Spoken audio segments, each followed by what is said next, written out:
Bonjour et bienvenue dans Acteur Éco, l'émission sur les acteurs économiques du Fénois pour vous aider à rebondir. On parle souvent du décalage horaire avec la métropole comme étant une contrainte absolue. Pourtant, à y réfléchir, c'est peut-être un atout majeur. Travailler le jour pour assurer la protection d'établissements la nuit qui sont situés en France est la mission de NS Citadel. Comment cette entreprise s'est imposée sur le marché? Comment a-t-elle su séduire malgré les coûts élevés du travail en Polynésie? Quels sont ses objectifs sociétaux? Ce sont toutes ces questions que nous allons poser à Sana Ndiaye, PDG de cette société, que nous recevons tout de suite dans le studio d'Acteur Éco. C'est la 3e saison d'Acteur Éco et j'ai un invité assez exceptionnel aujourd'hui. On va parler de télésurveillance. Bonjour Sana. Bonjour Léo. Alors c'est quoi la télésurveillance? La télésurveillance, c'est un système qui permet de pouvoir faire de la supervision à distance. On va rentrer un peu dans le détail de tout ça, parce que quand on parle de télésurveillance à distance, je veux dire, cette histoire au démarrage, elle est assez, je disais, exceptionnelle, puisque tu as eu une idée, un déclic, et c'est ça dont je voudrais qu'on parle tous les deux aujourd'hui, parce que je pense que les téléspectateurs vont être, en tout cas, très intéressés par cette idée. Alors déjà pour commencer, je travaille en Polynésie depuis 2001, donc c'est pas d'aujourd'hui. À la base, je faisais du recrutement de personnel via le service militaire adapté pour la métropole, pour passer des formations à nos candidats et les expérimenter dans le métier, pour revenir sur le Fénois et d'apporter une plus-value professionnelle au métier de la sécurité privée. Ça, c'était la base. Ensuite, pendant que je faisais mes recrutements, je me suis aperçu d'une chose qui est, je vais dire, qui pourrait être une contrainte pour pas mal de personnes, mais j'ai pu en tirer un bénéfice, c'était de jouer sur le décalage horaire. Alors ça, c'est important, ce décalage horaire, parce que c'est la clé, en fait, de toute ton aventure par la suite. Exactement. Alors, pour rentrer un peu plus dans les détails, alors quand on parle de décalage horaire dans la télésurveillance, c'est un centre de supervision qui est situé à Aloué, en Polynésie française, et un second centre qui est à Nice, qui permet de faire travailler la journée mes Niçois pour la surveillance de nos clients en Polynésie française et nos Polynésiens qui font de la surveillance de journée pour nos clients de métropole la nuit. Alors c'est la vraie idée. Tu dis polynésien, mais j'ai cru comprendre qu'il y avait aussi Wallis et Futuna, Calédonie, c'est un peu Alors, le bassin ça, en fait, pacifique. ça a démarré, toute cette aventure a démarré en Nouvelle-Calédonie, D'accord. ensuite à Wallis et Futuna, et je finis en Polynésie française par le Follow the Sun. C'est un concept que j'ai créé. C'est 6 ans de recherche et de développement. Ouais. Et on est rentré en production le mois dernier. Alors la particularité, c'est que tu le dis, tu recrutes des gens éloignés de l'emploi. Est-ce que c'est un choix sociétal ou un choix économique? Alors déjà, sociétal, parce que aujourd'hui, mon entreprise est labellisée entreprise d'insertion par l'activité économique. Je m'explique. Je suis moi-même issu d'une grande famille, d'un quartier populaire en banlieue parisienne. Ça, c'est ma vie.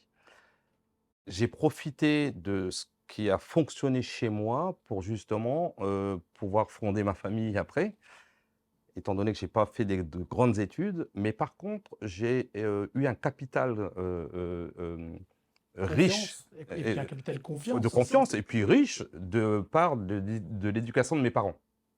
Et moi, je les ai écoutés. Les conseils que me donnaient mes parents, je les ai écoutés, en fait. Alors, quand je dis mes parents, je parle aussi de nos aînés.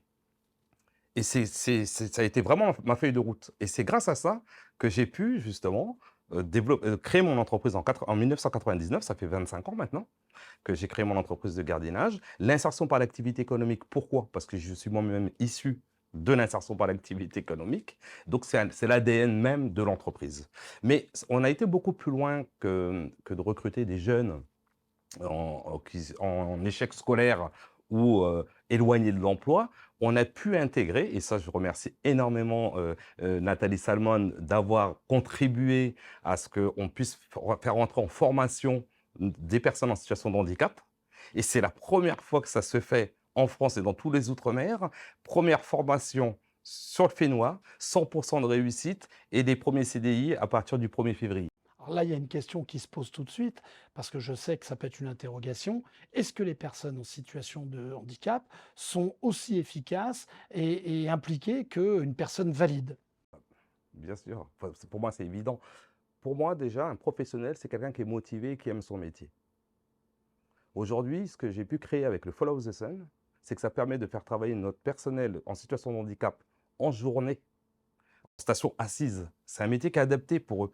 Et vous savez, la télésurveillance, ça se fait à distance. À partir du moment que mon opérateur fait un lever de doute et qui réussit à me faire fuir les voleurs ou qu'il évite un incendie, parce qu'on a aussi des détecteurs d'incendie, le client final, que l'opérateur il soit valide ou en situation de handicap, c'est le résultat qui compte. Je dirais même que ça leur redonne de la dignité à ce profil de salarié et ça change des vies. Parce qu'aujourd'hui, c'est la personne vulnérable qui est en train de surveiller les personnes valides. Si je vous disais ça avant d'avoir créé cette entreprise, vous allez me raironner comme vous. Mais c'est marrant parce que finalement, les choses s'enchaînent et cette histoire de décalage horaire, cette histoire de valide, non valide, à chaque fois, il y a cette espèce d'opposition aux choses. Elle est marrante, cette histoire de chef d'entreprise.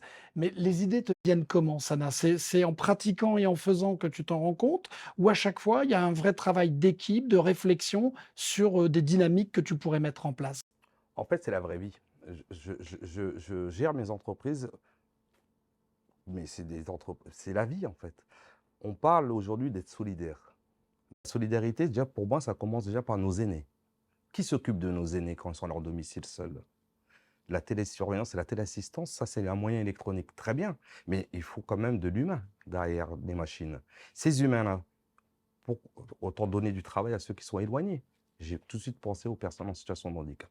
Alors, ton entreprise est en pleine expansion, hein, il y a beaucoup de concurrence sur le territoire polynésien. À ton avis, pas mal de sociétés ont jeté l'éponge.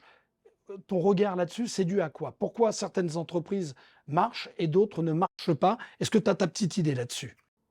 L'avantage, c'est que j'ai créé ce métier en Polynésie, donc il n'y a pas de concurrence, il n'existait pas ce métier. Le personnel que je recrute, ce n'est pas du personnel que les entreprises de gardiennage local recrutent. Donc je ne prends pas sur le réservoir du personnel dont les entreprises de sécurité privée ont besoin. Créer ce métier et sa formation, parce que c'est trop facile d'envoyer nos jeunes en métropole pour faire une formation qui n'existe pas sur le Fénois, et en général, ils restent en métropole. Je veux changer la donne. On a créé aussi l'organisme de formation ici sur le territoire. Première formation, 100% de réussite, en restant sur le Fénois. L'emploi sur le Fénois. Et aujourd'hui, c'est le Polynésien qui va veiller sur la métropole. Aujourd'hui, il y a ce volet formation dont tu viens de parler. Est-ce que ce volet formation, il est en relation avec les organismes de formation, qui existent en Polynésie? Bien sûr, parce que là, on travaille en partenariat avec le CFPA, le service militaire adapté également. Important, bien sûr. Et la création de ce nouveau métier permet aussi d'apporter une plus-value supplémentaire aux Fénois sans faire appel à des entreprises extérieures. Moi, j'aimerais bien que tu me dises qu'est-ce que tu retrouves aussi dans cette culture polynésienne qui t'a séduite, qui t'a en tout cas encouragé à créer de l'emploi et à créer tes entreprises ici au Fénois? Les valeurs de la famille. Pour moi, les valeurs de la famille, c'est la base de tout. Et elles sont très liées à l'économie parce que finalement, quand tu parles de bon sens, quand tu parles de valeurs, c'est une émission qui parle d'économie. L'associes au monde économique qui t'entoure? Alors, parce que d'abord, moi, je mise sur l'humain. Et ensuite, l'économie, il y a des besoins. Le besoin, c'est en métropole. L'emploi, c'est en Polynésie. Donc, moi, j'ai toujours mis d'abord l'être humain, déjà dans l'entreprise. L'économie, ça va de soi. La sécurité, aujourd'hui, tout le monde en a besoin.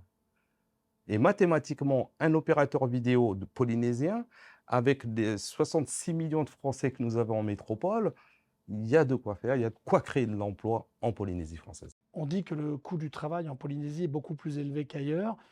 Est-ce que c'est pas un frein finalement pour un chef d'entreprise ou pour quelqu'un qui voudrait investir? Aucun frein. Le client est en métropole, c'est les prix du marché métropolitain. Les encaissements qu'on fait en Polynésie française, ils sont basés sur la convention collective des entreprises de sécurité privée locales. Ce n'est pas un sujet pour moi. Moi, mon sujet, c'est de faire travailler au maximum des personnes éloignées de l'emploi. Et de cette motivation, les clients métropolitains le ressentent. Et c'est comme ça que, justement, une entreprise devient pérenne, c'est quand on garde nos clients. Les clients, on les garde quand on a du personnel motivé, professionnel, et c'est du gagnant-gagnant. Selon toi, avec ta vision aujourd'hui, on l'a bien compris, axée sur le décalage horaire, qu'est-ce qu'il y aurait comme autre secteur d'activité qui pourrait alors profiter de cette dynamique-là? Bah, la santé. En France, aujourd'hui, on parle des déserts médicaux. Pour moi, le deuxième créneau pour d'autres professionnels, c'est la télémédecine. Une dernière question. On voit l'homme passionné, l'homme engagé, un message pour cette jeunesse qui voudrait demain devenir chef d'entreprise. Ils ont un projet, ils ont quelque chose en main. Pas évident toujours d'en parler. Qu'est-ce que tu leur donnerais comme conseil? Bah, venez me voir. Vous l'avez compris, merci Sana, c'est le mot de la fin et il est très juste. Vous l'avez compris, l'économie, le social sont des choses qui sont très liées. On ne peut pas faire de l'économie si la partie sociale n'est pas prise en compte. Nous, on continue avec de nouveaux acteurs dans Acteurs Éco. À très vite pour la prochaine émission sur TNTV.